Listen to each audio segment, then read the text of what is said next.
Corinne, Happy you figured out your... anniversary! Oh. It's our anniversary. Forgot. It's our Yeah, anniversary. what the heck? Oh my I gosh. put on I'm lipstick for this. That's okay. Happy anniversary. I was Well, going to and open up also- with a compliment to you and tell you What? your hair looks beautiful and you figured out your curly waves. Not entirely, but I got some really good tips. Here, I should give credit where credit's due, actually. Let me tell you, we got a few responses from people who had listened to the episode where I was like, I don't know what to do with my hair. Yeah. And hold on, sorry. And both Kate and Bridget had messaged me and gave me tips. And one of the things that's been really helping me is that I think I was drying my hair a lot before, and now I keep it soaking wet with a bunch of like product and stuff in it in a little Turby Twist towel for like 20 minutes. And look, it's helping. It looks great. It looks like you braided your hair. Thanks. No, it's still a little bit wet. It's drying slightly. So maybe it will be even curlier by the end of this. Beautiful. Lovely. But it's our anniversary. It's our 5-year podcast anniversary. 5 It is years. also now your wedding anniversary of sorts. I know you guys are technically celebrating it in October. We're right? celebrating October 3rd, our Mean Girls Day, because we cannot get in the way of our anniversary, of course. Right. Corinne. Yes. And you still have to share your anniversary with something else. So at least Mean Girls is, an excellent film from our early developmental years. So I can't believe we've been doing this for 5 years. 5 years. This is 5 Two Girls, full One years. Ghost. 2 girls, 1 ghost. And we are your ghostesses. That is Corinne. And Hi. I am Sabrina. We are on YouTube, so please come watch us. This is, you can, I almost said live, but it's not live. Yeah. But no. it's recorded. You can It see our could feel faces. live though. Yeah. Right? Yeah, you can see into our homes a little bit. Mhm. If there's any ghostly paranormal activity while we're recording, you will be able to see it, which is really scary but cool for you guys. And something that's really exciting that Corinne and I wanted to talk about on our 5-year anniversary is we've been doing this for 5 years. We absolutely freaking love doing this. Yes. But we were like, how do we revamp? How do we get with the times and get some excitement behind the podcast and do something new? And so we have a new format. Yeah, there are some changes happening. There are some changing. Part of this is because the way that we lived our lives 5 years ago is different than the way we live our lives now. Yeah. So Sabrina and I were thinking about all of the times that we've said, oh, I wish I could add more information. I feel like I'm cutting so many important things out of the story to fit it into the amount of time we have. Yeah. And the desire to do multiple parts for certain episodes. And then also we're, not listening to 2-hour-long episodes that often anymore. Yeah. We seem to be gravitating more towards like 30 to 60 minute long episodes ourselves as podcast digesters.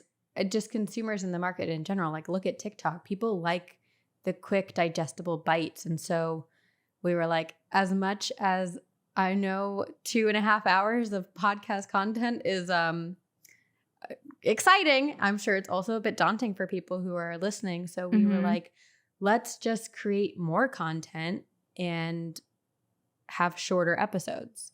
So moving forward, every Sunday is going to be a researched episode, but only one of us is going to be researching. So I will decide to do a topic like demons or demonic entities or something like that, and I will spend an episode telling Corinne about the demon I chose, and Corinne will share a listener story related to that.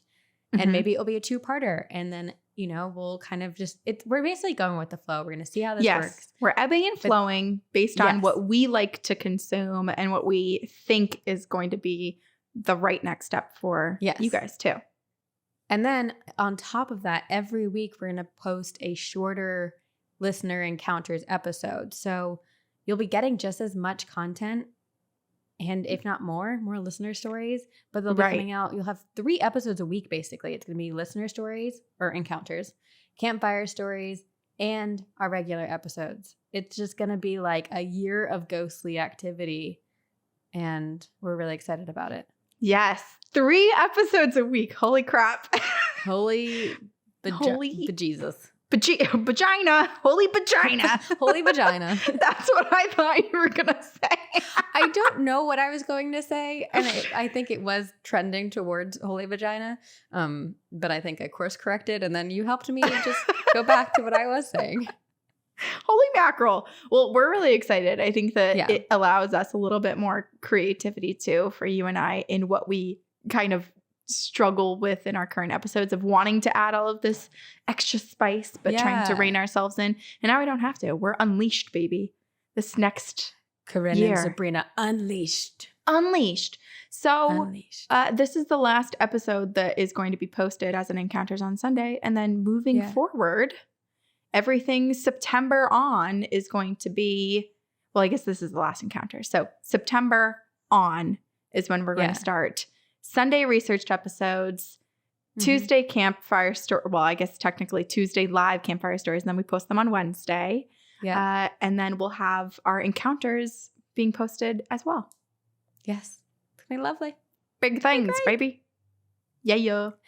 And speaking of, this is an Encounters episode, and it's our anniversary. So what did we decide to do? Whatever we wanted.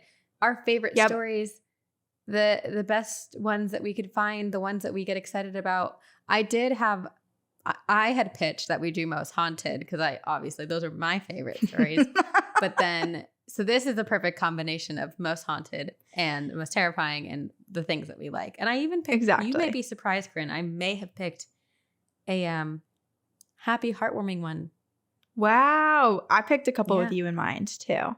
Because I was like, this is our anniversary. So it's about us. What's mine is yours and what yours is mine, right? Yes. So it's like we share. What our partnership is about. Exactly. We'll do the most haunted sometime in October when it's spooky season. We'll get you that encounters that you're looking for. Oh, well, October, if you haven't already heard the news, the rumor on the street, it's not even a rumor. We're verifying it.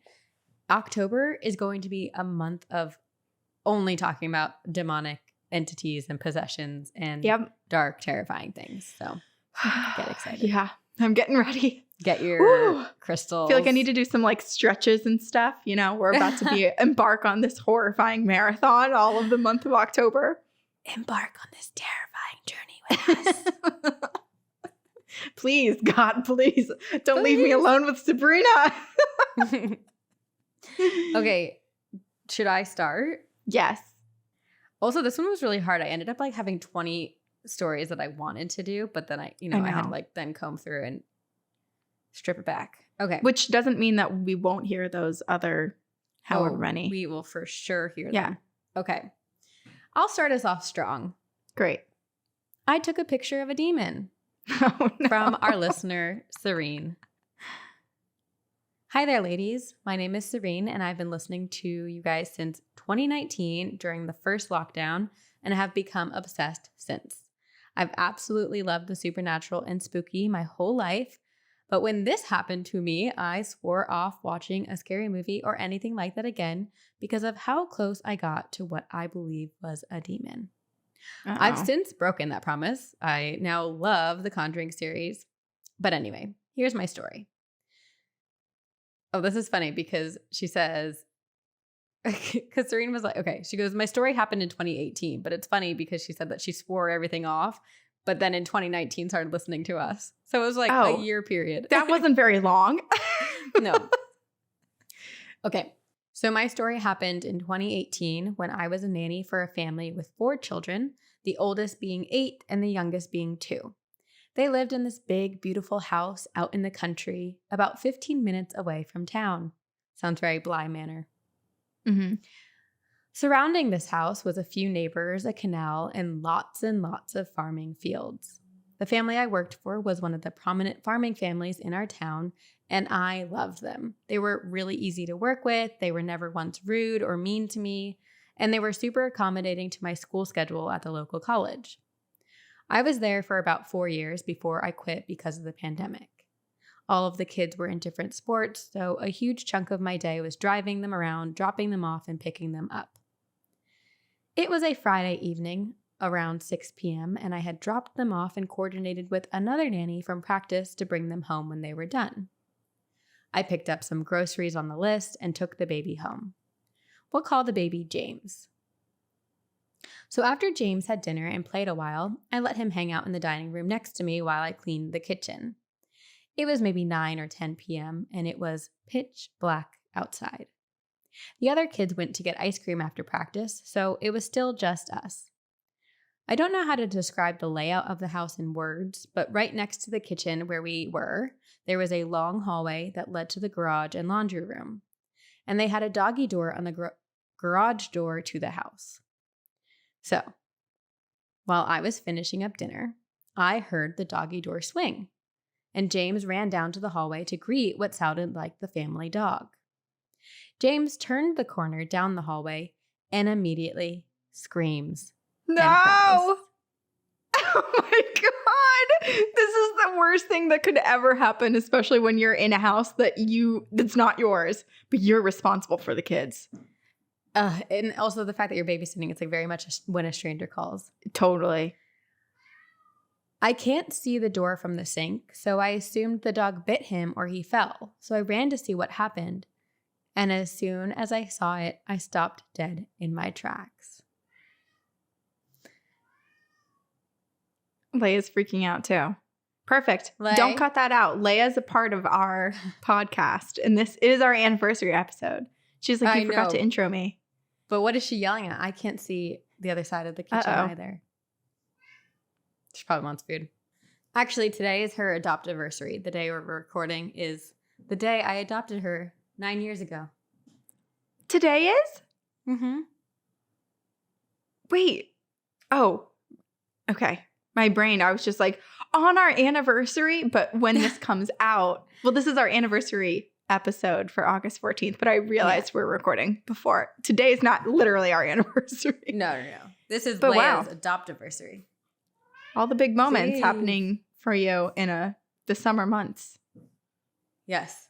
Cramming everything in. Mm-hmm. Okay. On the other side of the doggy door, I can see a warped, evil-looking face smiling at me. Ooh! I don't know how to describe the feeling, but the whole energy of the room immediately felt evil, and my gut told me that whatever it was wanted to scare or hurt us. Looks-wise, the closest thing I can equate it to is the face of the little girl in The Exorcist when she's possessed. Oh, no. It was just looking at me and making whispering gibberish noises.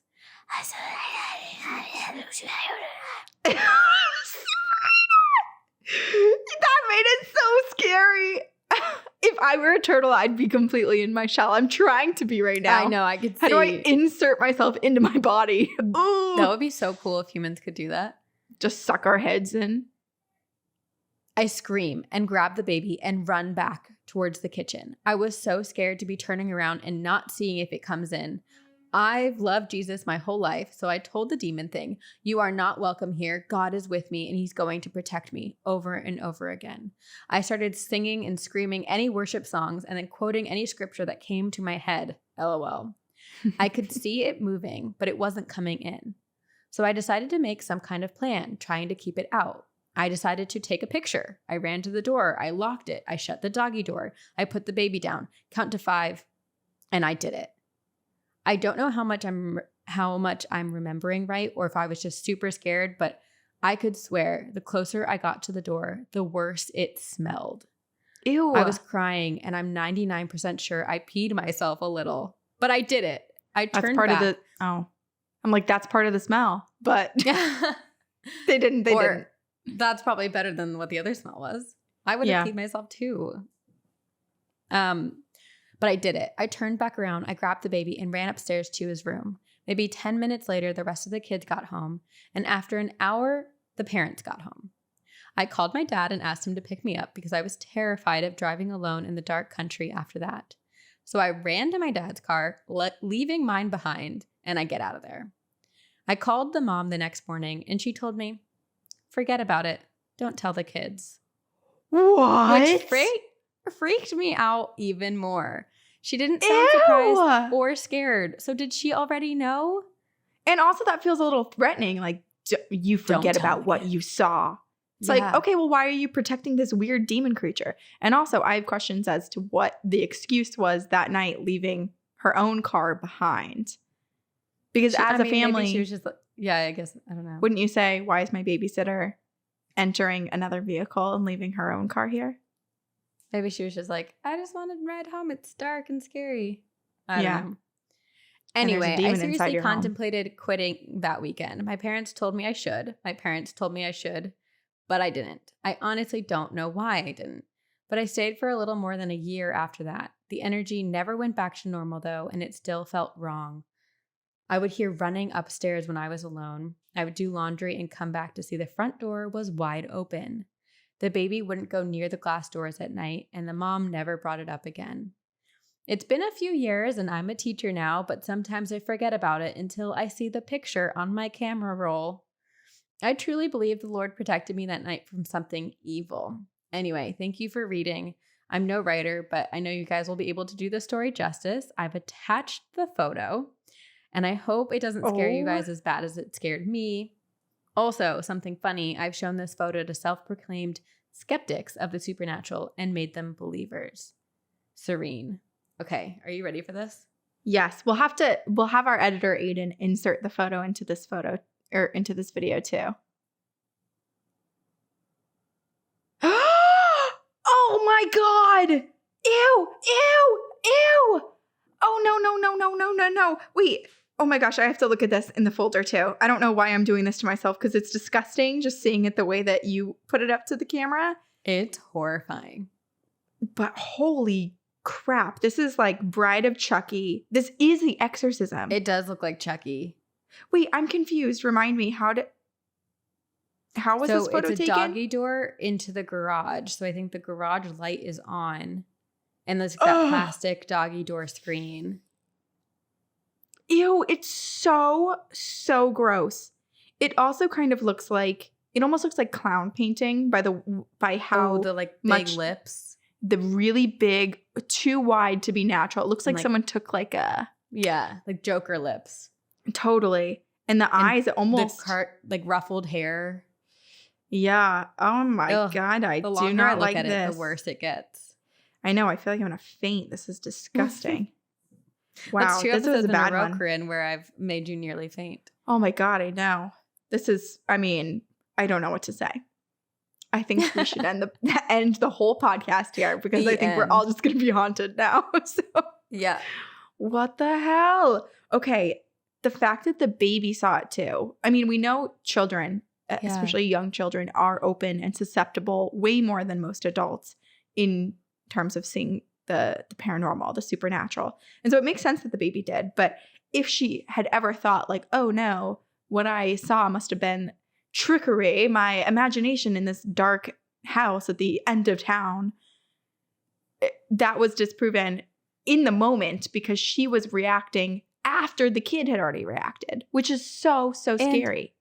It sounds like this went on for a long time, enough for Serene to stop, grab the baby, run back to the kitchen, have to like figure out a plan, Serene grab her phone, take a photo, go run towards the door, lock the door, like close the doggy door and run upstairs. Like that's like a whole, because I feel like often when you see something dark, it doesn't stay there for long enough where you can stop and take a photo and do all of this. But it was just there, taunting her and the baby.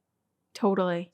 I don't know what I would do if I were in Serene's position. I think that I would call one of my parents or a friend and be like, you have to come here right away. Like, I don't think I could finish what she did, which was babysitting for a few more hours.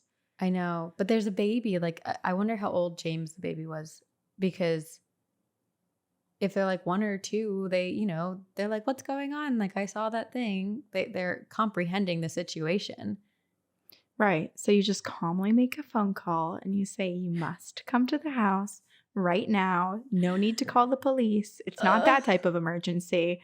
But if you have some black tourmaline, if you have some cedar and salt or what have you, bring it over because it's got to be exorcised. You know what? I know that we're using technology and computers and recording on Zoom, which just results in a lot of technological challenges and glitches. But I feel like techno problems, because I was trying to think of how to actually say the full word correctly. Yeah. But I feel like you and I have been pretty fine for the past 2 months of recording on Zoom. And of course, as soon as you show this photo. Mm-hmm. We got the message, Sven. We will move on. Thanks. Next story. Okay. So I was more thinking of what are the favorite topics? What are my favorite things to search in the inbox for? Mm-hmm. And so I chose 4 different topics, a story associated with each of them. And the one I'm about to say has to do with fairies, with fae. Oh my gosh. This one's so good. Oh, God. Okay. This is from Olivia. It says, "Hello, ladies. Love the podcast and all you do. As a kid, I used to make small houses for fairies with small snacks to invite them in. Nothing really came of this until my hamster died, and we gave him a small burial under a tree in the forest behind our house that we often played in. My very young, grief-stricken sister couldn't understand the reason for burying Ham, the hamster, so she decided to dig him up. But in his place, we found a small wooden box about the size of a ring box, and inside of that box was a few handmade, very tiny dolls. These dolls were made of thread, and we have never seen any of this stuff before. It was very strange since we had just dug there a few days before, and as kids, we thought of course the fairies were leaving us gifts, so we took them in, but they were just a little too creepy to play with, so we put them in the drawer. About a week later, we went back to the grave and found another gift. This one was a small bag that was about the size of my child palm, and in the bag were very small black beads. A less interesting gift for us, but they felt very strange to us, like the vibe of them was off. After we found more and more gifts in the grave over the next few weeks of time. Mostly bags of beads or little trinkets that didn't really mean anything to us as children. And then one day we went to the grave and we found more dolls in a larger box. But this time it was dozens of dolls, all giving off this terrible energy. And the forest around us started... so creepy. It's so creepy, right? You're not supposed to make friends with the fae. Ugh. The forest around us started to feel dark, almost as if we weren't alone, even in the middle of the day. We felt eyes on us, like something was peering around the trees, looking at us. We took these gifts to my mom, and this was the first time we told her about this, and she felt the energy too. The look on her face made us uneasy. It was the look of fear and discomfort. She made us return everything that we were given by burying it in the grave again. Years later, I dug up this grave that we had left undisturbed in the forest, but everything was gone, not even a trace of the gifts or our poor hamster. Not sure if this was the fairies or something in the forest behind our house, but it was very strange. I still have a few more beads, but that's it. Thanks for reading my story, Olivia. Olivia. Okay. I so want to, in my mind, there are 2 versions of this story. Mm-hmm. The fae or a child predator who saw these 2 children playing out in the woods and started leaving gifts for them in this grave and was trying to lure them into the forest, or I don't know, was getting some type of sick, I don't know, pleasure out of watching them open his gifts. Well, it is strange because it's like, originally I'm thinking, oh my gosh, this is so the fae, you know, the little tiny dolls, like they're fae, which are oftentimes, well, there's many variations, but we think of them as these smaller creatures oftentimes in fairy tales and whatnot. So it makes sense, the little tiny dolls. But then at the same time, if you're thinking about, they made the fairy homes and fortresses. So if there was someone watching in the woods, they'd be like, oh, let me make them little dolls for their little fairy house and village. But at the same time, why would you ever dig up someone's dead hamster if you were watching this in the woods and then put other stuff inside? Why would you ever assume that someone would dig up their hamster that they had just buried a few days prior? You know, like it's an odd series I of don't events. know. It almost makes me think, is this some sort of ritual that the Fae or whatever creatures, spirits are around do for other animals, like maybe this hamster? Oh, that's nice. And then these kids happened upon it again when digging it up, and then basically like disrupted this ritual. And so then it opened the door for the Fae to actually truly make contact with the kids in a negative or the way. Fae kept getting mad that they were taking it, which is why there was like negative energy around it later. Mm-hmm. I like that version. That's a sweeter version, but I don't know. There's something malicious about it that makes me feel uncomfortable. Yeah, it feels very creepy. I mean, the fact that the energy was off. The thing is, it's a weird thing to happen in the woods. You're not expecting it, and especially as a parent, I understand her mom being like, "What the hell is this?" Because your kids are like, "Hey, someone's been leaving me gifts at the edge of the woods for weeks." You're like, "What?" Of course, you're going to violently I'm sorry, react. child. Please stop. Yeah. Who is interacting with my children? Yeah. Totally. Don't like it. So I understand that. But then, there's just, the whole thing is odd. I kind of think it's the Fae. I don't know. Either way, it makes me uncomfortable. So I'm left with a feeling of displeasure from the story. Yes. Yeah. Okay. You didn't like it as much as I did, but no, I just love feel it. bad for Hammy the hamster. Where did Ham go? I do feel bad. Yes, I do.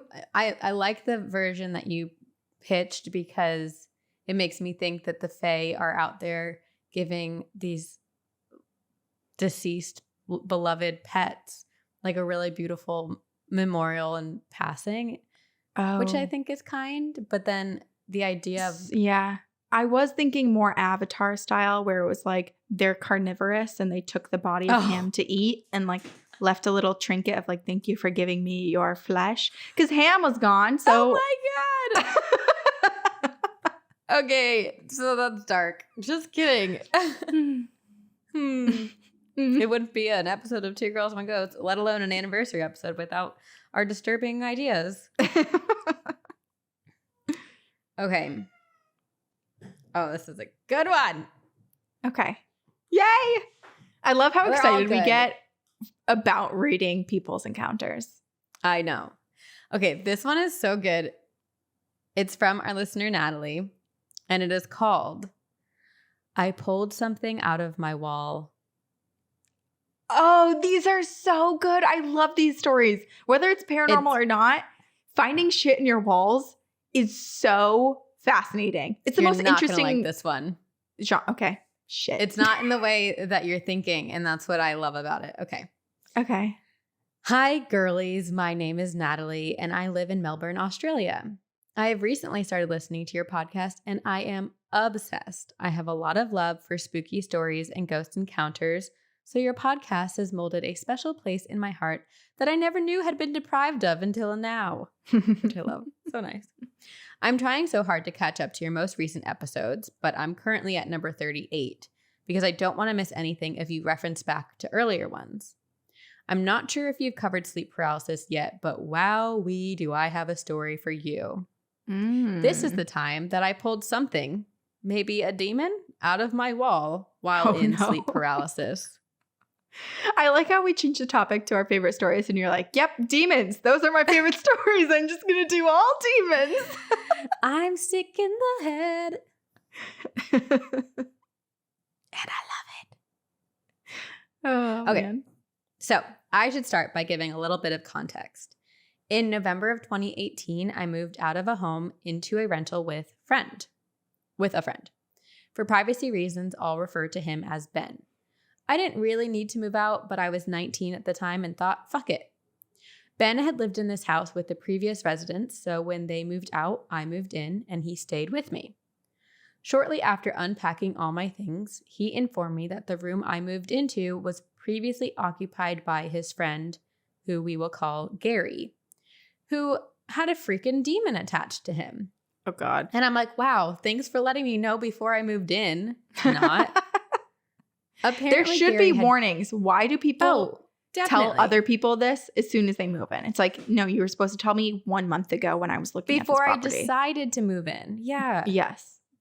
Before I'm like locked into this situation and now I have to live here. Right. Apparently, Gary had gotten rid of the demon that was attached, but I don't know how or if any of this was even made up. Allegedly, Ben's previous roommates tried to summon demons in the house as well. Cool. They apparently did this because they thought it would be fun and funny, and not because they were devil worshippers or anything like that, which makes it worse. The fun or funny conceit, obviously I'm not like condoning devil worshipping, whatever, but like the mockery and the poking fun at, I think ends up turning into something so much worse. Right. Yeah, because there's boundaries and people are just easily crossing the line and not knowing when to back up. Pull back. Or put things in place to stop whatever they Yeah. started. I agree. Again, I can't confirm or deny any of this as I didn't know the people that lived there before me aside from Ben. I don't know how true any of these demonic claims were. I'm only mentioning them because I truly believed that there was some form of presence in that house. Within the first few months of living in there, nothing paranormal really happened. I never even felt paranoid or on edge or like something was there. One night I did hear my name whispered to me, but I think at the time I kind of just blew it off as I was imagining things. Which I get. Yeah.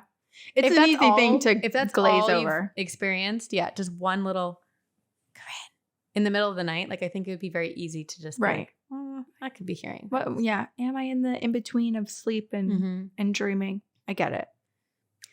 Shortly after, however, Ben and I would be sitting in the living room and we would hear doors shut by themselves every now and then.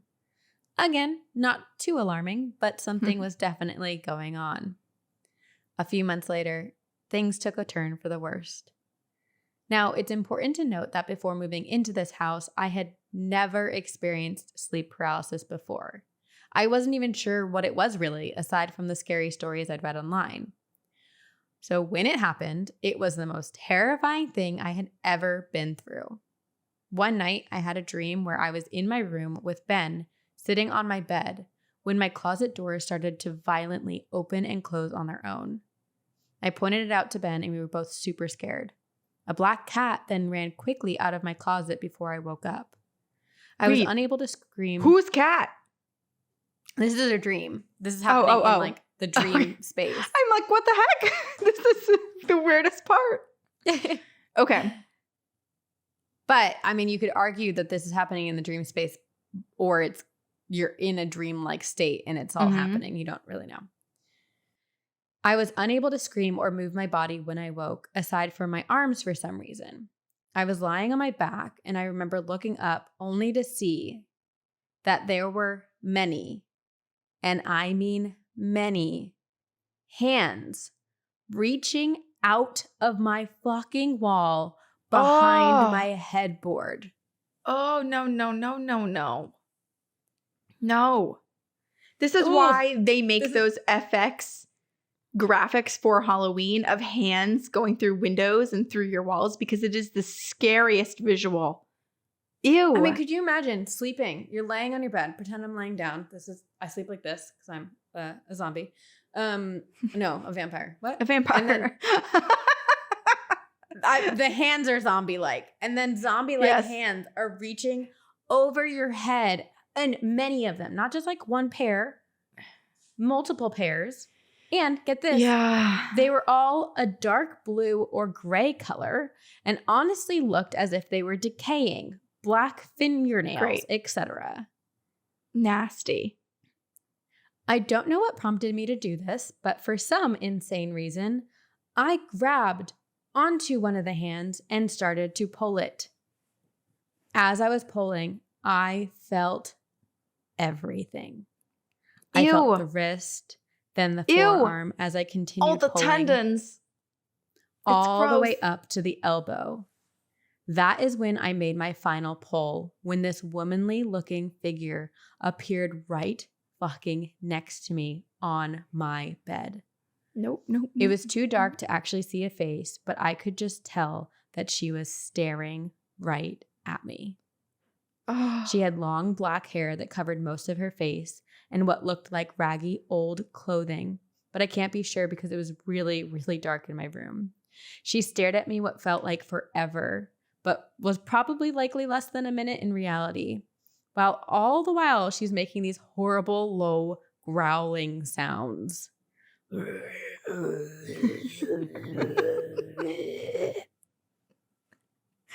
I am born to be an actress. I don't know. I think you are. Going back to my old career. Yes. After she disappeared, I could move my body again, and I rolled over to face away from where she was. I honestly don't know how I managed to get sleep after that, but I remember having these really dark thoughts pop up into my head. It was like I was thinking them, but I didn't put those thoughts there, if that makes sense. After having paralysis that night, I started having trouble actually getting to sleep.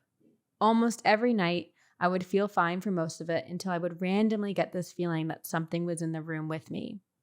I don't know how else to explain it other than it was like someone had all of a sudden walked into my room and wanted to make their presence known. I remember feeling extremely scared and uncomfortable, and it could only get myself to fall back asleep by watching YouTube videos on my iPad until dozing off. It was a truly dark time of my life, constantly being tired and run down all the time because I could not sleep. It also didn't help that my friends wouldn't even drive into my driveway because they were so scared of picking up something evil from the house. I don't blame them. I probably would have done the same. Eventually, I mean, I'm just glad that the friends still hung out and picked them up, because I think it would be easy to be like, I don't know, there might be something attached to you. I'm not trying to be in your vicinity. Poor Nat. I know. It's not my fault. She moves into this haunted house and doesn't know until the day she's moving in. Mm-hmm. Okay, she said, eventually I moved into a different room in the house and I no longer felt that presence at night. It became easier to sleep and everything seemed to go along as normal. And I later moved back in with my parents and all was well. Since that unforgettable night, I actually have had sleep paralysis again multiple times. I even think I've astral projected, but those are stories for another time. The reaching hands as well have been a strangely specific, reoccurring paranormal experience, and I have no idea what they mean. Thank you so much for reading. It really does feel like hanging out with a couple of friends discussing ghost stories like everyone says. Love you, girlies, and as always, see you on the other frickin' side. Sincerely, Nat. I really want to know. Oh, yeah. Oh, there's a PS. Sorry. P.S. I used to think that black cats were a sign of bad luck, but after hearing Sabrina mention on one episode that they're actually a sign of good luck in a lot of places, my whole perception of that dream before my sleep paralysis changed. Maybe it was a sign of protection or luck on my side rather than a bad omen. Who really knows? But just thought I'd mention it. Yeah, I immediately thought of the cat as being Nat's familiar, right? It's the protector. It's there. It's spooked, but it's generally navigating the space and might not be, fist fighting, the hands reaching out, but it's there with you. Yeah. Yeah. And I just have to say, Natalie is so incredibly brave. If I saw, granted, she was experiencing sleep paralysis, so it's probably hard to do anything. Like if your whole body can't move except for your arms, I guess you do want to do something. But for her to grab onto the hands. Oh my God. And pull this being out. Doesn't that feel like the last thing you would do? I feel like in my line of defense, I'd be like, run, or avoid, deflect. But yeah. Or just grab anything near, on bedside tables and hit the hands or smack them away. But yeah, we just skipped all the way forward in this episode of Scooby-Doo and unveiled the monster. That's what Natalie did. That's only one of the many. What were the others? Right. There's a part of me that makes me think there was a demonic entity in the home. And I feel like we've talked about this before, and especially with the Rick story. Mm-hmm. It sounds like demons collect souls. And I think that in my belief that there are many different types of demons. There are many types of dark, evil spirits, and they're all collecting these souls. And I feel like they must travel around with these souls. Like they carry them with them.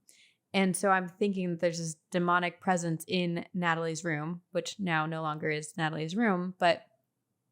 And when it was making itself known, these spirits were like trying to reach out and either be saved, or they were like now they work with the demon and they were trying to bring Natalie in with them.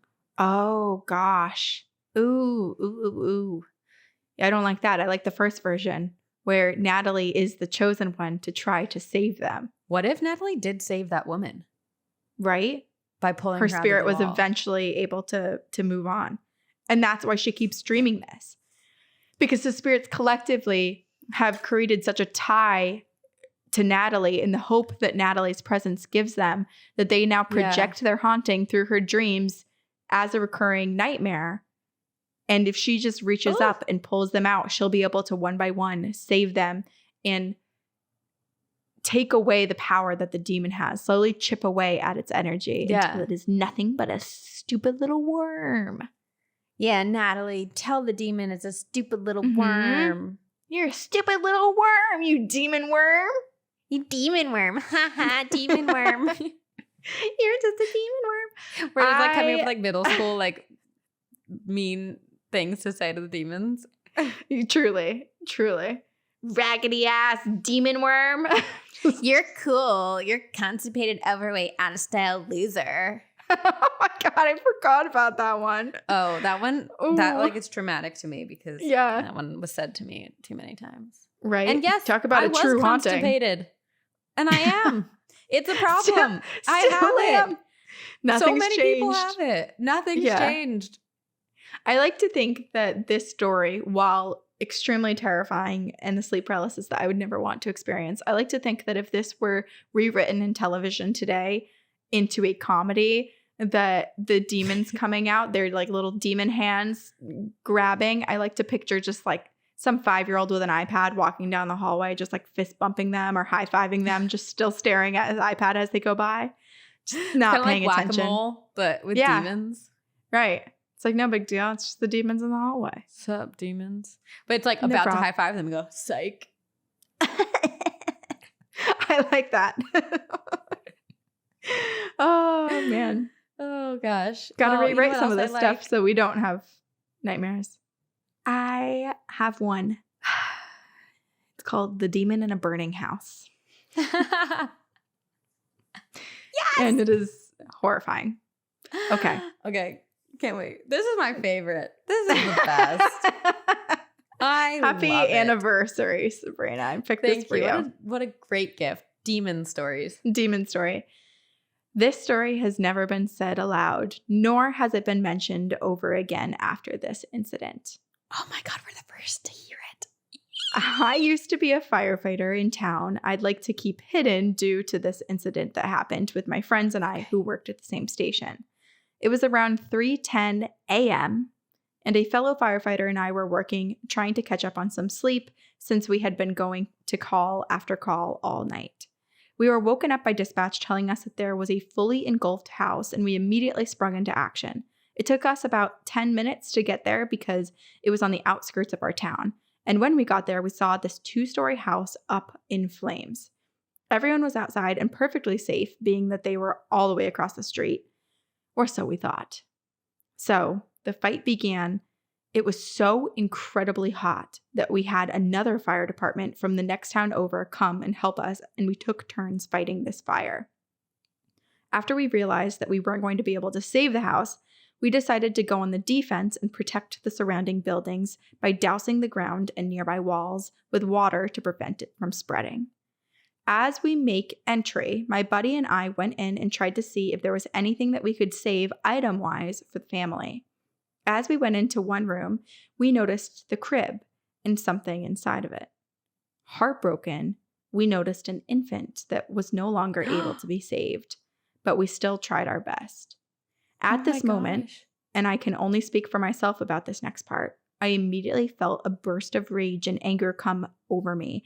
As my buddy says, "We need to leave," I acknowledge him. I turn around, and in the back corner of the house that is easily visible through the massive hole where the wall used to be, I see something staring back at me with nothing but a cheek-to-cheek smile with no eyes.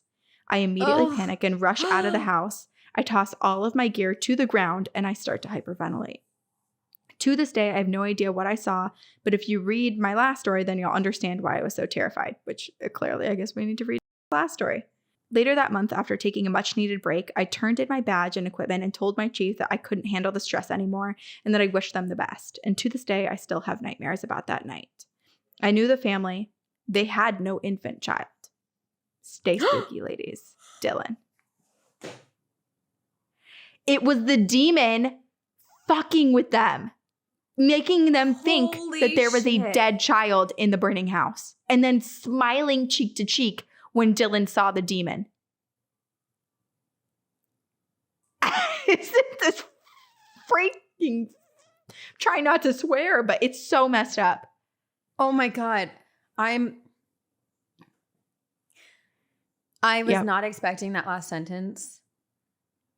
And it is so horrifying just thinking about the horror, like the tragedy and like the heartbreak of seeing this baby in a burning home and realizing you can't save them and that it's too late.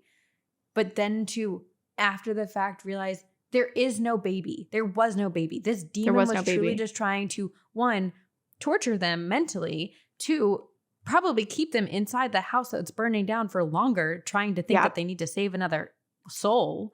Totally. And then, oh gosh. It is the most messed up thing I've ever heard of a demon doing. Because at first I was so sad because I was like, one, how horrible for... When you were reading the story, my thought process was there's this baby who died so sadly and tragically in a fire. And then there's this demonic entity who's like taking its soul. And that's what I was afraid of in the beginning. But it's so much, I mean, that's terrible. It's not to say one's better than the other, but it's just awful. It is just, I know. I'm not okay.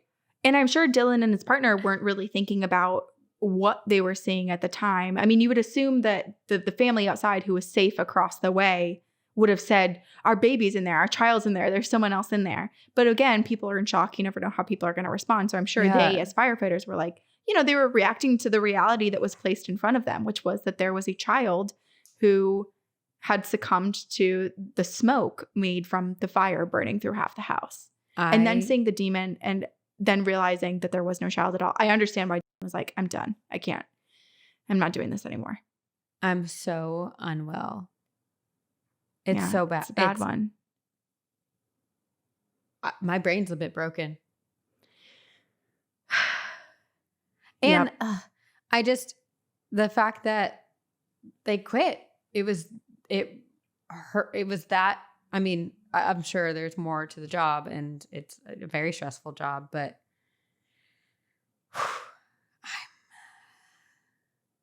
Yep. Also, did the demon start the fire? Like, that's what I'm also not sure about. It makes me think, yes, the fact that it was there and it was so... maybe this is like one of the... Now I'm thinking of Marvel movies and all of the... Well, just really any superhero movie, how like the villain has a signature move or they do certain particular things, which is how you know that one particular villain is responsible for the destruction or the death or what have you. And it makes me wonder if this is this demon's signature thing. It's like you start the fire to watch everyone panic, lose all of their possessions, and create these horrible, horrible false realities for the people trying to save the house. It's like taking everything from everyone. And then just when they have nothing, kicking them even lower than they think that they could possibly go. Demons, man. Can't with you demons. Nope. You bad. Bad demons. You bad boys. Bad demons. Okay. I promise that the last one I have is nice. But okay, mine too. So we'll both end on a nice note. Okay. This is a trigger warning. This is a bit sad and is about familial loss. Okay. This is from our listener, Kalissa, and it's called Ouija Board Predicts My Dad's Death. Oh. Hey, y'all. I love your podcast and have loved listening to y'all develop and grow throughout the episodes. So thank you, too, for everything you do. I would like to preface the story by saying that I heard this story from my grandma, my dad's mom. When my dad was in his teens, he and one of his friends were playing with a Ouija board. Among other things, they asked if they would get married, how many kids they would have, and how old they would be when they died. For my dad, the Ouija board answered no, he would not get married. He would have one kid. And when it came to how old he would be when he died, it went to 21. Oh my God. My dad was determined to beat the predictions and supposedly told my grandma on his 21st birthday that he would beat the Ouija board. As fate would have it, he did not. He met my mom when he was 19 and she was 16, and they had me when she was 17. They broke up for a bit, but a week or two before my first birthday, they got back together. The day before my first birthday, we were having my birthday party at my grandparents' farm outside of Blanchardville, Wisconsin, and he needed to get something from his apartment. So he went back to town and tragically had a fatal crash with a milk truck just down the road from my grandparents. This makes He me was 21 so years sad. old. That is so young. That is much too young. Yeah, it's heartbreaking. I've obviously never had the chance to ask him about this, but I wish I could talk to him just once. He's the one who named me, but nobody asked why he chose it before he died, so I don't know either. We had family pictures taken the week before, and they are some of the only pictures I have with and of him. I've attached them below in case y'all wanted to see. I also have lots of ghost stories from growing up in my grandparents' house that was built in the 1800s, but I'll save those for later. See you on the other side, ladies. Kalissa, like Melissa with a K. Oh my goodness. Well, we're very sorry for your loss, and we thank you for feeling comfortable enough to share this with us. Yeah. That's devastating. So sad. Yeah. Makes me just so. It's one of those things where it's like, I just feel like I like to believe you can change your reality and that fate isn't always set in stone and sealed. And this basically is saying the opposite, which makes me so sad because there's nothing that he could have done, right? And not knowing how you pass either. And also you can't live your life by what a Ouija board or some sort of fortune or whatever tells you. That would be a bit ludicrous. And it's just really unfortunate that this is how he passed away. Yeah. I mean, it makes me think of that story that we heard where the guy had a dream about his dog dying on the road. And then that next day they were on the road on the same thing. The window had opened and he was able to save his dog. So it's super just frustrating and it's hard to like wrap your mind around this idea that the future is somehow predestined, and sometimes you can beat the predictions and other times you can't. And it just feels unfair. It totally does. I do hope that maybe the spirit that was coming through the Ouija board to deliver this message about Kalissa's dad passing at 21, I just hope that was maybe a family member or a good spirit that basically was like, we know that this can't change. This is a non-negotiable for this person's life, but we're going to tell him so that he has all of the opportunity and motivation to live his life as full as he can in the few years that he has left. Yeah. And it sounds like he did believe it, like he was saying, I'm going to beat the Ouija board. So it's not like he was just like, oh, whatever, and just kind of floating through the next few years. It sounds like he was consciously moving through his life, which I'm glad that at least there was that. I also just like, this is another, because we've heard stories like this before where Ouija boards predict that. And it's another reason for me that I will never play with a Ouija board. And two, I'm pretty sure like the one question, I mean, there's multiple questions you're not supposed to ask when you're playing with Ouija board, but one of them is that when you're going to die. Right. Oh, gosh. I wouldn't want to know So sad. when or how. There's no good. There's nothing good. Yeah. I know. I've had that debate. Would you rather know when or how? And I think I'd rather know when. But there's so much anxiety leading up to that moment. I have enough anxiety. Right. But then if the how was like, a car accident, how are you ever going to get into a car again? How are you even going to walk on the street? You're going to no. I already think of the car, Corinne. God, I hope not. Or if it does happen, I hope you're 100 years old. And you're driving Area 51 trying to meet you there. Yep. And you died of natural causes and your car went off the road, but no one knew. And so they just said it was a car accident. There you go. And no one was hurt. You were just found in the desert in Area 51. My body is never found because the aliens actually took me. Yeah. There's like drag marks where you started to crawl out and then there's nothing. The tracks end. Nothing. No sign of a struggle. Just green goo and left. I draw like a little smiley face in the sand.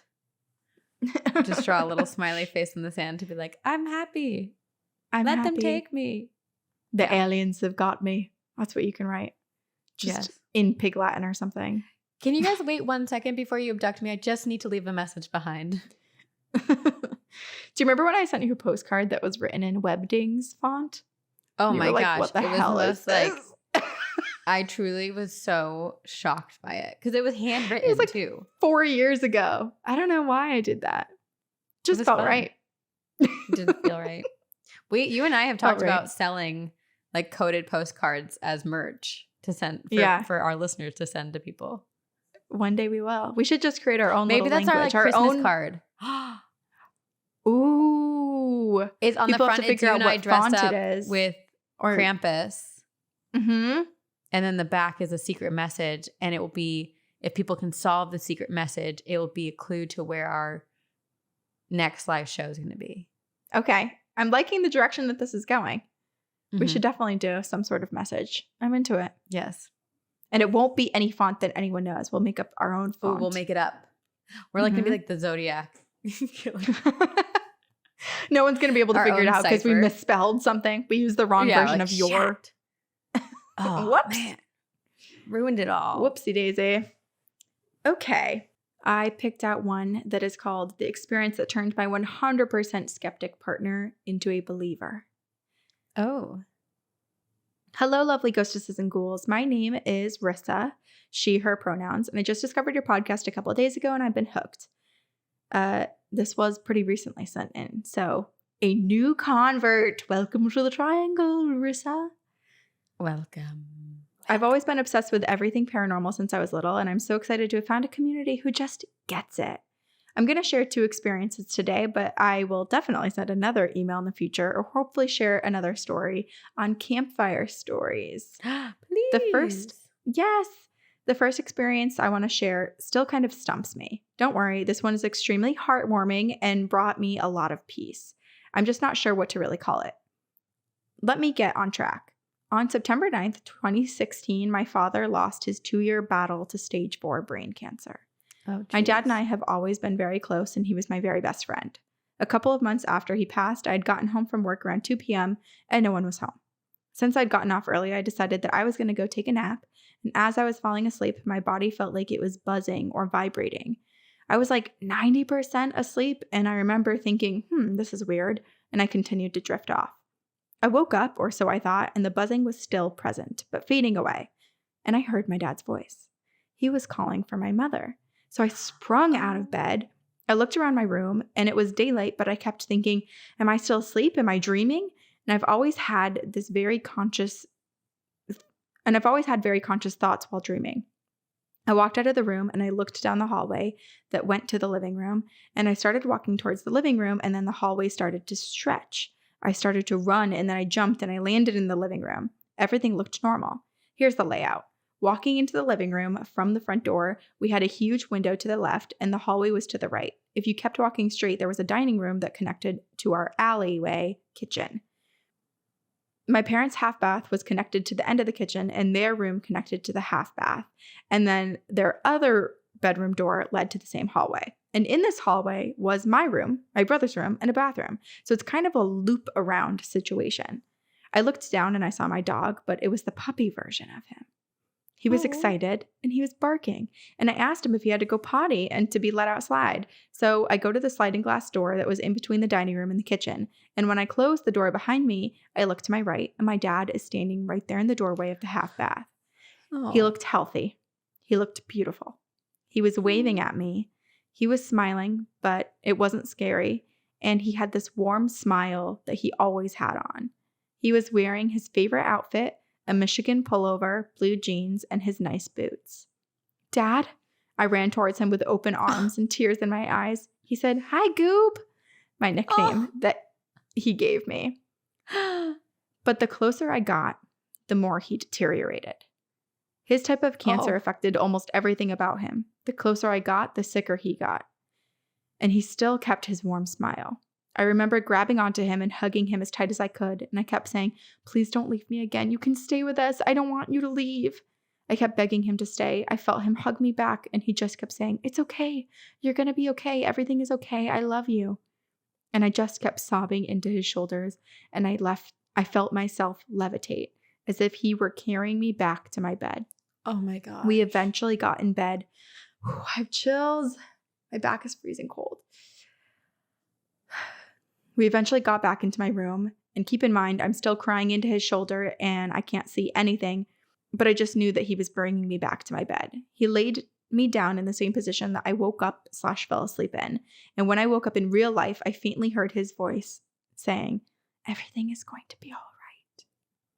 When I woke up, I jumped and sat in the corner of my bed in the wall, like when you wake up from a falling dream. I was totally freaked out.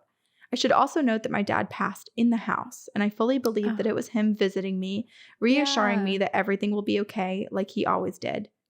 I've attached some photos of my dad to give reference, which his smile really is like the kindest, most beaming, warm smile. Like Marissa describes, a photo from when he was healthy and a photo a year into his chemo.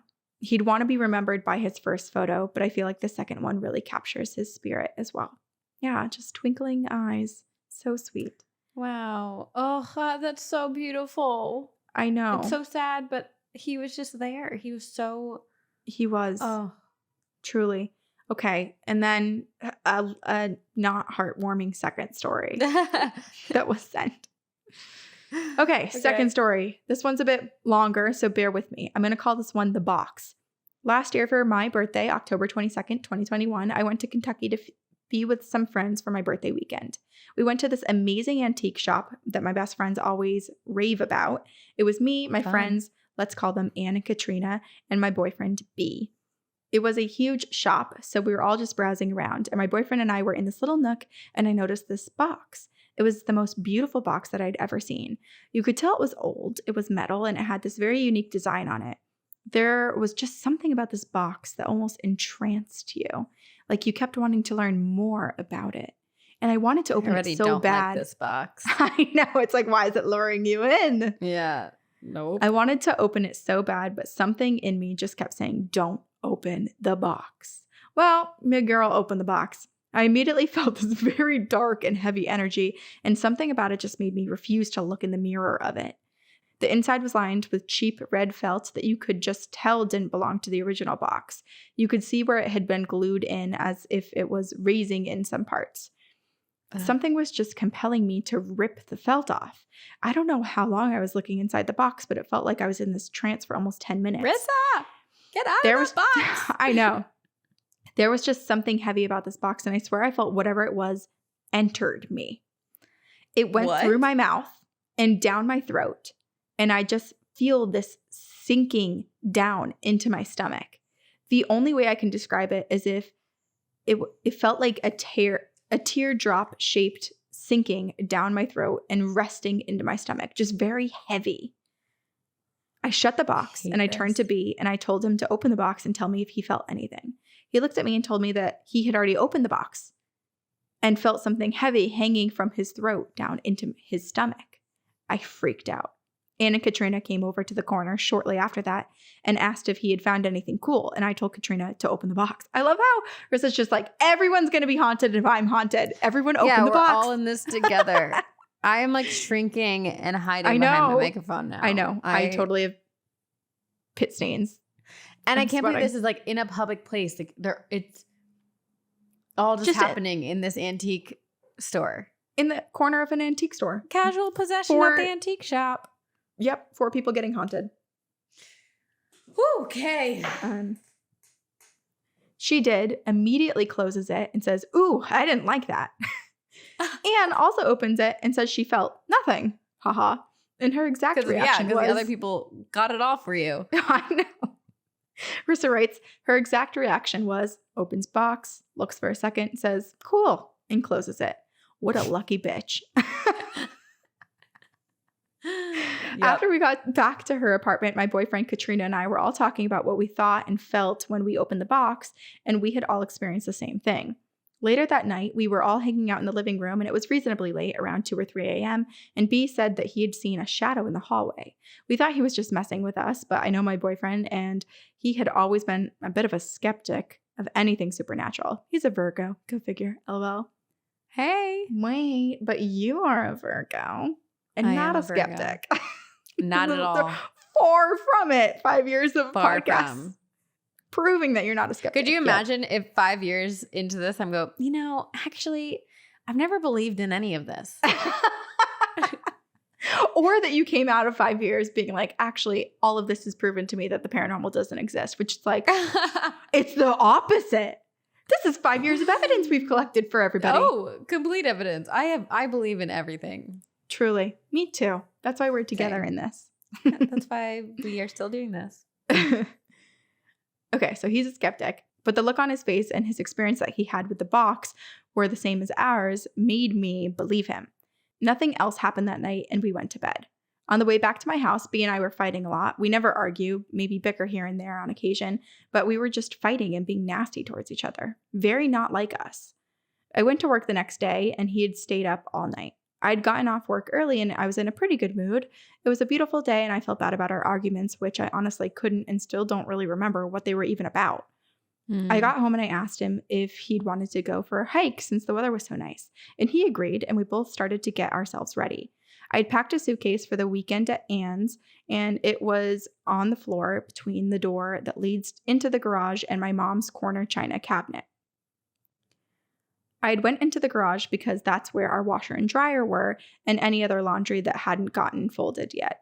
I was looking for something to change into, and when I exited the garage, I know I turned the light off. I was taught that you always turn the lights off when exiting a room because of my parents trying to save money on electrical bills growing up. It's basically a reflex at this point. So after I left the garage, I turned off the light. I decided to look into my suitcase that was on the floor, and while I was searching through, I heard some music, like a music box type of music. It's so unsettling. I hate that sound. I know. Especially given this context. I know. It makes me wonder if the original box was a music box and had been kind of reconstructed with felt or something, and it's haunting them now. I know, like freaking classic paranormal scary movie material, right? Yeah. I'd never heard that music in the house before. I thought B had turned on the TV in my room and I was getting annoyed because like, we're supposed to be getting ready to go hiking, LOL. Except when I looked up, I found out where the music was coming from. My mom apparently had a music box in her china cabinet and I saw it spinning. I got instant creeps and chills, but before I freaked out, I needed to try to find a logical explanation. I looked down at my suitcase to see if maybe the corner of it had hit the cabinet, nudged it a little bit, but nope. There was a good 8 or 10 inches between the two. Oh my gosh. I couldn't think of anything else that would have made it go off. I didn't even know that my mom had a music box. I ran into my room and I tried to explain to B what had just happened, and he thought that I was messing with him, and I told him to come out to see if it was still playing. So of course it wasn't, I roll, and I was showing him where it was coming from, and I realized something. The garage light was on. I froze and B asked what's wrong, and I said, I shut off the light, babe. He looked at the garage and he was like, really? You sure? And I looked at him and I said, I am 100% sure. Usually when I try to pull a fast one on him, I crack up and I start smiling or laughing, but I was serious. And he said, okay, let's just get dressed and leave. So we did. We usually go to one park to hike, but for some reason I had the idea to try this new place. We Googled a few parks near us and found one, I kid you not, called Spirit Sanctuary. The name didn't click until B and I talked about this entire experience later on. It was about a 40-minute drive from my house, and when we pulled into the lot, which was very well hidden, the only other car that was there was a rusty old white pickup. Just as I'm writing this, I heard a knock from my closet, and I'm now sitting in the living room while B games LMAO. Jeez. Okay. Back to the story. This truck gave me a very off feeling. I told B that I wanted to wait for a little bit to see if the person would leave soon. We waited for about 30 minutes, and during those 30 minutes, B had noticed that there was a man standing outside of the driver's side of the truck, and his feet were facing our direction. We weren't parked right next to each other, but we were parked on the same side and the same direction. So we tried leaning anyway to see if he was staring at us, but for some reason, no matter what angle we got, we couldn't quite see this man's face. We could only see his feet. Weird. We could only see his feet when we looked underneath the car. I wanted to walk through the park so bad. The photos we saw online were just so beautiful, like an enchanted fairy forest. But something in my gut was just telling me that if we did, this man might follow us. And this is a very secluded park. The reviews stated that it was very secluded, the perfect place for a private date with your partner, and that the paths were beautifully overgrown. Sounds like a dream and a perfect spot for anyone, but not when you have a creeper who's the only one there. And if this park was so secluded as they said it was, I did not want to get lost with a potential murderer. No. Very smart. So, very smart. I know, especially with the big overgrowth. It's like just alert, alert, alert. Red flag. Hidden red bodies, flag. hard to find. Truly. Yeah. B asked me what I wanted to do, and I said I wanted to go. So we did, and we decided to just drive another 35, 40 minutes to a park that we normally go to and have been to 100 times, only to find out for some reason that it was closed. I have been coming to this park all my life during all of the seasons, and it has never been closed. Coincidence? Maybe. But I just couldn't shake off this weird feeling since we'd pulled into the other parking lot of Spirit Sanctuary. I was very annoyed because I had driven all around for over an hour and a half for nothing, and the day was wasted, and the sun had started to set, and I asked B if he wanted to go get some food, and then we could head home. When we got home, we had our dinner, and each had a seltzer. I had a karaoke machine at my mom's house, and we got it out so we could sing. Oh, that's so fun. I love it. I brought it into my room, and I turned on the LEDs. And I also decided that I wanted to make it a little more vibey, so I turned off my TV. Now I lost the remote to my TV, and I can only turn it on and off with the button on the side. I have an Amazon Fire Stick remote, but could never figure out how to program it to turn the TV on. So I got up, I turned it off, and as I was sitting back down on my bed to pick my song, my boyfriend was staring towards the TV in fear. I asked him what was up, and I turned around, and my TV was turning back on. I knew it was all the way off because the logo on it had turned orange when it was turned, and when it was turned on, it turned white. And I watched it turn orange. I looked at him and he said, "What the hell is going on?" And I was getting up to turn it back off, and he grabbed my hand and he said, "I think we should just leave it on." Okay. So it's the next day. B went home, and I decided to talk to my mom about the experiences. I knew that whatever this was playing little tricks now, but I couldn't possibly develop it into something more. I did think at first that maybe it could be my dad. He was a prankster, but whenever I got a sign from him, it was usually a warm feeling, and I could feel his energy. But whatever this was starting to scare me. I couldn't explain it. It was just it's the box. Truly. Yeah, for sure. You found a demon in this antique store. I think that's what we know before even ending this email. Yep, we know it. I can't explain it. It's just a freaky feeling. A little about my mom. This woman is extremely sensitive to the paranormal. There are a million stories I could tell you about her experiences, but I'll save those for another time. I know, I always hate hearing that when listening to episodes, but this email is far too long already. I sat down with my mom and said, "I have something to tell you. Please don't be mad." And of course, her first question is, "Did you mess with a Ouija board?" No. Okay, then what is it? I told her everything, and in the middle of my experiences, my mom got very tense and looked at me like she was having trouble concentrating on me. She put her hand up and said, "I'm listening to you and I'm hearing you, but I feel a very strong and dark energy right now," and waved to, in a circular motion, a spot on her left. The feeling in my stomach came back. She told me that whatever this was knows that I'm talking about it. Oh. Freak. And now we're talking about it. Oh. And Gosh. is proud that it scared me. Yep. Definitely not my father. Nope. I asked her if she felt anything else, and she said that she felt this heaviness sinking to the bottom of her stomach. I hadn't mentioned what B, Katrina, and I had all felt after opening the box, and I asked her if she felt that it was teardrop shaped, and she said yes. She took my hand and told me that we cannot be scared of it, and we needed to tell it to leave together. She said, "You do not get to come into my house and tinker with my things. You are not welcome in this house. You are not welcome to attach yourself to my daughter. You are not welcome to attach yourself to me. You need to go back to where you came from now." She then called for my dad, our guardian angels, and our spirit guides to help banish this thing out of the home. A few minutes after standing our ground with prayers and some waves of sage later, it was gone. The heaviness in my stomach and in the entire room, which I hadn't realized was so heavy. My mom told me that if I ever got that feeling back, to tell it that it was not welcome here or with me, and to tell it to go back to where it came from. That was almost 6 months ago, and I haven't felt anything since. But I have since moved out and am living with B and our 7-month-old kitten that we found at 3 weeks of age. Her name is Lennon, and she's been such a blessing to our lives. Oh. Well, that's it. I appreciate you sticking around if you read the whole thing, which I'm hoping you did, on an Encounters episode perhaps.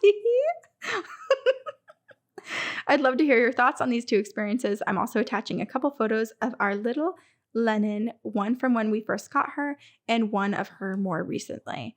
Looking forward to listening to the rest of the episodes I have yet to catch up on, and all of the episodes in the future. Keep doing what you do. See you on the other side. And all of the above, creep it real, Rissa. And above all, can you see the kittens? it's so cute. I'm looking at the kittens on here too. So cute. The kittens. The kitten. It's one kitten, but 2 photos. Yes. Okay, well, Rissa, your mom is amazing. Truly. Love her. Love. And I love that she's super open and willing to hear it. And that her first question was, did you play with a Ouija board? Like, that is a mother after my own heart. And that is the mother I strive to be one day. But that she could feel it. And what's so curious to me is that all of them, aside from the one friend, had that exact same feeling. And even Rissa's mom, who didn't open the box, but just talking about it, felt that like traveling down into the bottom of her stomach. The description of the feeling, everyone reacted exactly the same way.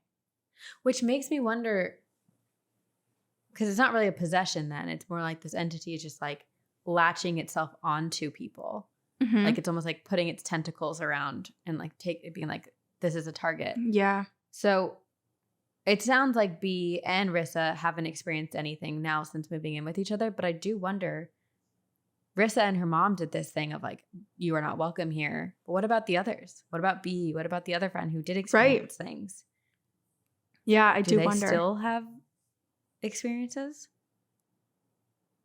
Ugh. I also wonder about the man in the park. If that man, because Rissa was saying that her and B, no matter how much they were moving around, whatever angle they got at, they couldn't see the man's face, but they could see his feet. Yeah. And it sounds like the feet were facing him. So it wasn't, I mean, he could have been like squatting and crouching for some reason. But That's also terrifying. Another part of me thinks, was that person who owned the van hiking? And what they were seeing was actually the entity watching them? I don't know. I don't like it. I know. It's all what is this horrible. box? Like, I do wish that they could have found out. It's one of those things about antique stores. It's so hard to actually know where anything comes from. Mm-hmm. I mean, sometimes there's records, but I just want to know, like, did you get this from my estate sale? What is the story and whose was it? And why is it haunted? Yeah, and who has it now? And what's been happening in the antique shop since that box has come in, you know? It's one of the things where, like, I would be tempted to call the antique store and be like, oh, has there been weird behaviors, weird things happening, and you don't know what antique was brought in that contributed to that? here's my suggestion. I think it's that box because now we're all haunted. Should we call the place?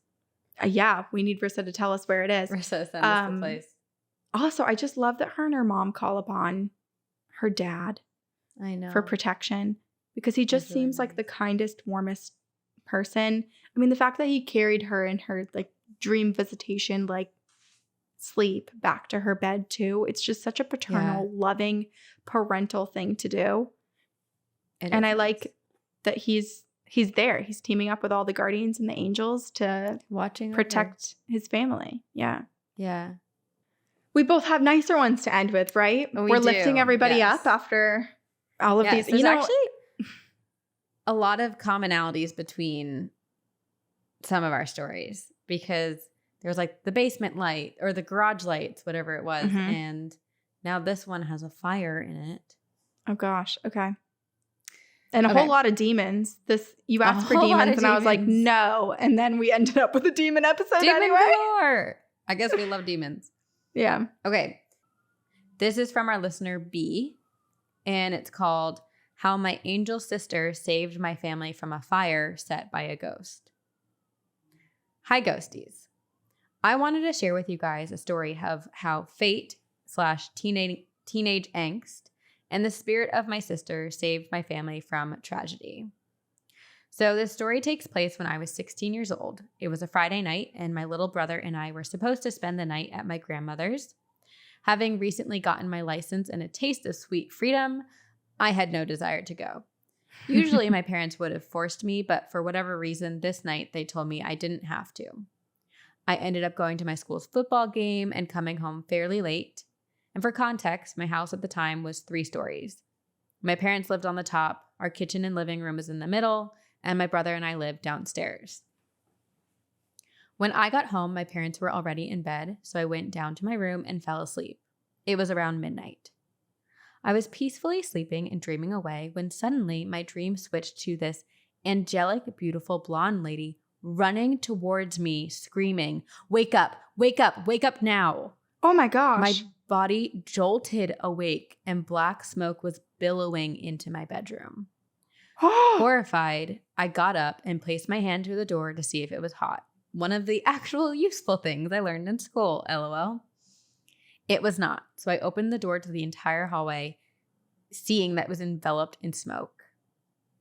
I held my breath and ran up the stairs where I saw a fire atop our kitchen stove. I hastily grabbed the fire extinguisher from under the kitchen sink and put out the fire.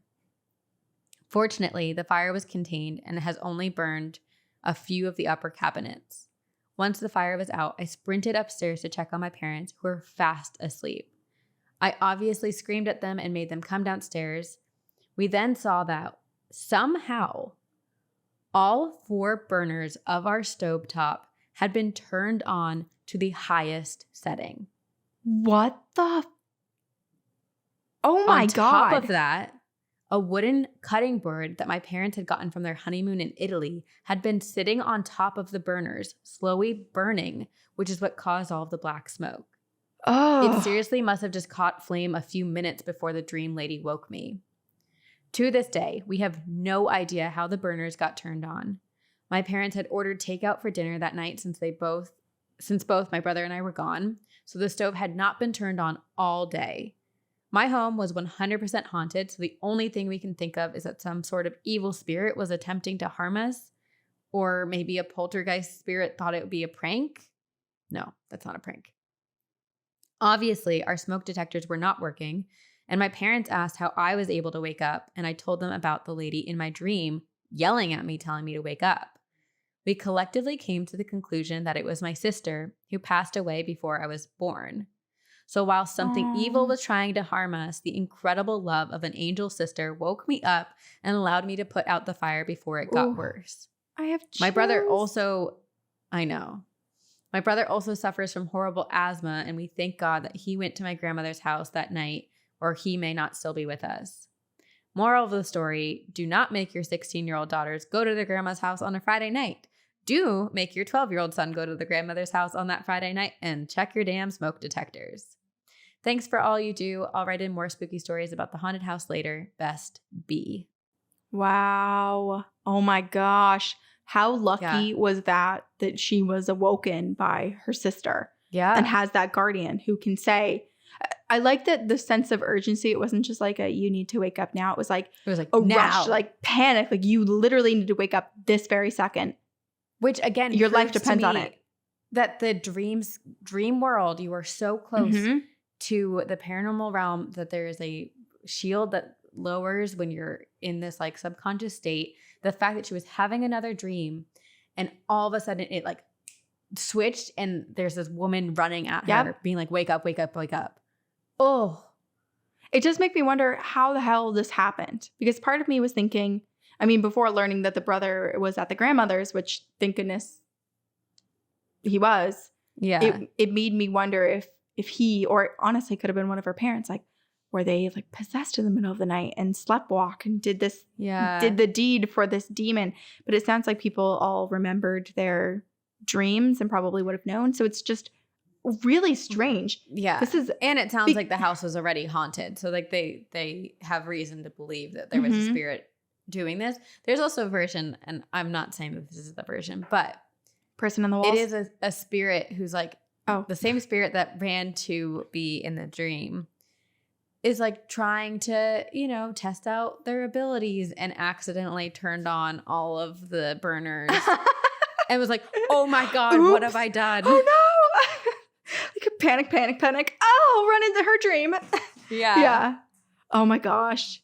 But I do love because I'm assuming that the cutting board was already on the stove and just the burners were turned on. But it would be very strange if the cutting board was also placed on all four burners. It does kind of sound like it wasn't there originally. Yeah. Also, which makes me think it's a bit evil. Right. My brain immediately went to like, this wood is special wood. It's blessed, or it's, it's from the Vatican or something. And there's this demon that's trying to destroy the wood that will be able to destroy it before. Yeah. But probably not. We'll have to ask regardless. More. We want to know about like the hauntings that were happening. Because totally. Maybe there's a demon. So, I mean, sounds like it. I don't know how else that would ever happen. Does not sound positive. Yeah. Right. Okay. I have one to end on that is a little bit lighter as well. Okay. It's called, I picked it because Chester Pets and Cats for you. It's called My Last Goodbye from My Furry Friend. Aww. Hi, ladies. I love the podcast. Two Girls, One Ghost is the only spooky podcast I will listen to, even if I have to listen alone. My boyfriend refuses to listen to anything spooky. Aww. Guess what? Mine too. Thankfully, I haven't had many paranormal ghostly experiences, and it's better that it stays that way. However, I do have one story about the final visit from my cat after he passed away. I will keep this brief. When I was 2 years old, my mom and I adopted a cat. He was a black cat with white paws, and we named him Socks. Socks. As he got older, he got chunky. So we ended up calling him Beefy. I'm going to steal that. Leia, Beefy.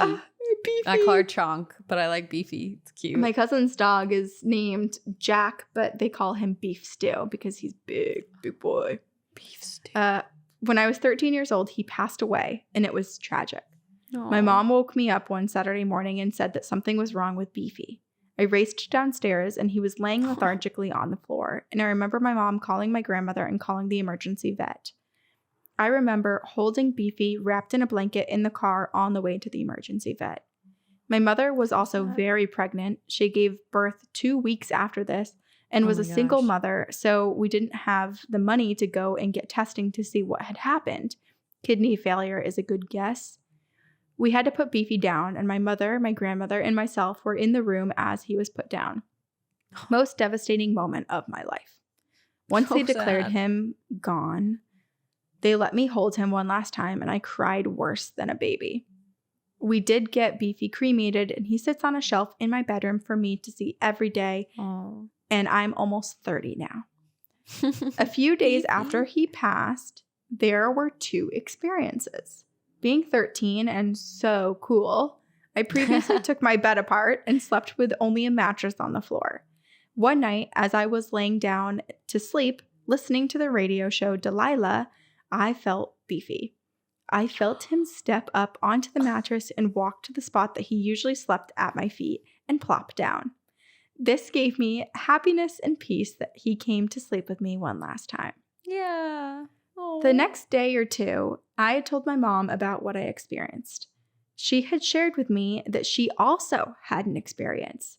Beefy's food and water dishes used to be in the kitchen, but after he passed, my mom picked them up and cleaned the area so that there was nothing there anymore.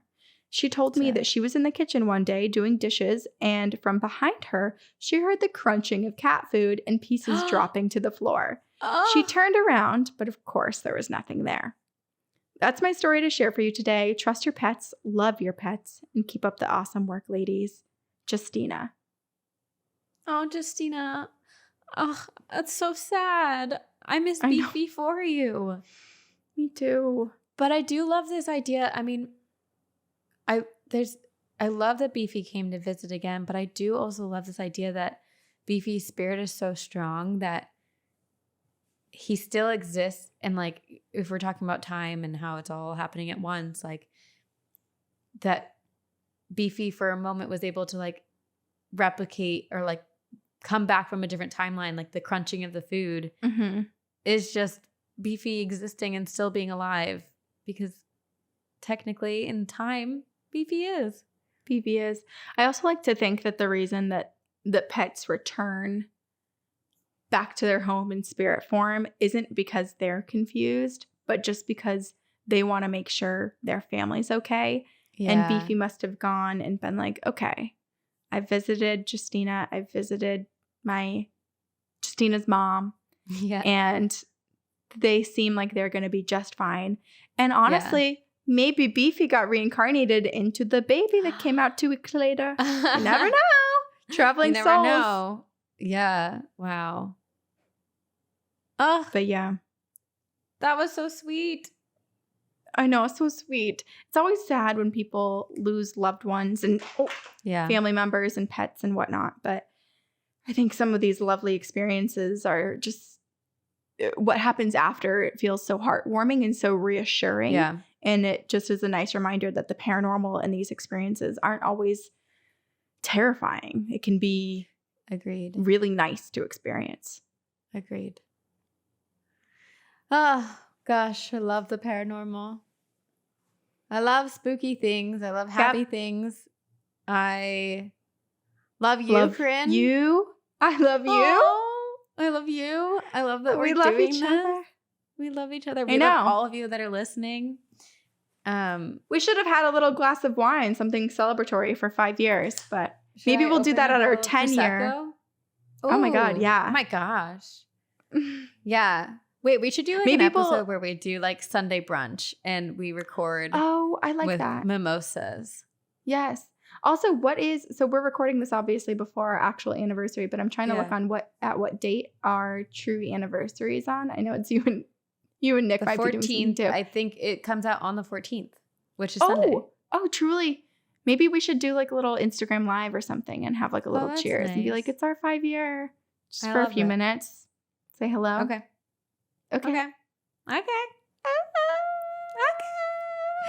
Well, thank you all for joining us. If you have ghost stories, please email them to us at 2girls1ghostpodcast@gmail.com. And we know that if you're listening to this, you're already in the triangle. Mm-hmm. But in order to stay in the triangle and to have the triangle to continue to grow our pyramid scheme, tell your friends. Listen to the podcast. Yes, you can also support us on Patreon or rate and review us on iTunes, which is very important. So do that. All the things. Merch. Social media, merch, YouTube. Maybe you're watching this video. Hi.